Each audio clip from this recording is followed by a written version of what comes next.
Deux Rois, chapitre 16.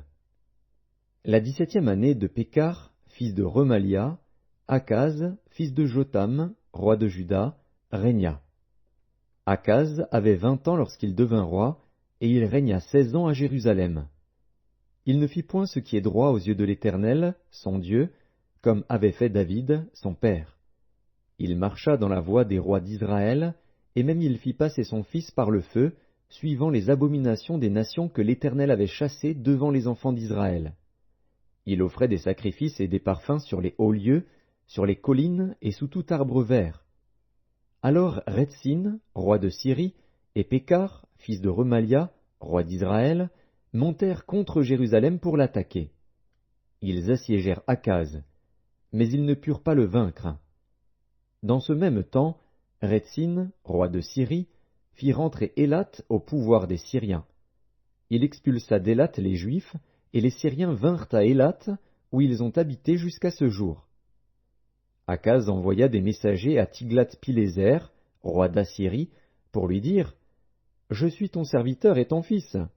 Monte et délivre-moi de la main du roi de Syrie et de la main du roi d'Israël, qui s'élève contre moi. » Et Akaz prit l'argent et l'or qui se trouvaient dans la maison de l'Éternel et dans les trésors de la maison du roi, et il l'envoya en présent au roi d'Assyrie. Le roi d'Assyrie l'écouta. Il monta contre Damas, la prit, emmena les habitants en captivité à Kir, et fit mourir Retsin. Le roi Akaz se rendit à Damas au-devant de Tiglath-Pileser, roi d'Assyrie. Et ayant vu l'autel qui était à Damas, le roi Akaz envoya au sacrificateur Uri le modèle et la forme exacte de cet autel.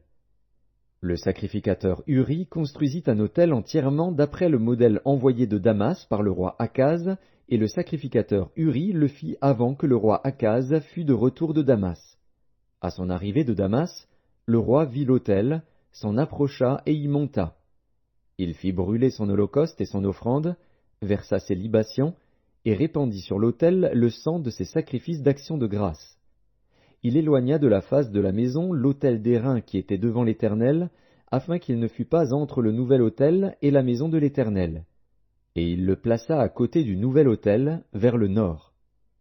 Et le roi Akaz donna cet ordre au sacrificateur Uri, « Fais brûler sur le grand autel l'holocauste du matin et l'offrande du soir, l'holocauste du roi et son offrande, les holocaustes de tout le peuple du pays et leurs offrandes, verse-y leurs libations, et répands-y tout le sang des holocaustes et tout le sang des sacrifices.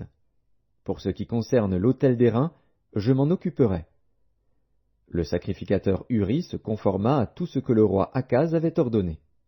Et le roi Akaz brisa les panneaux des bases, et en ôta les bassins qui étaient dessus.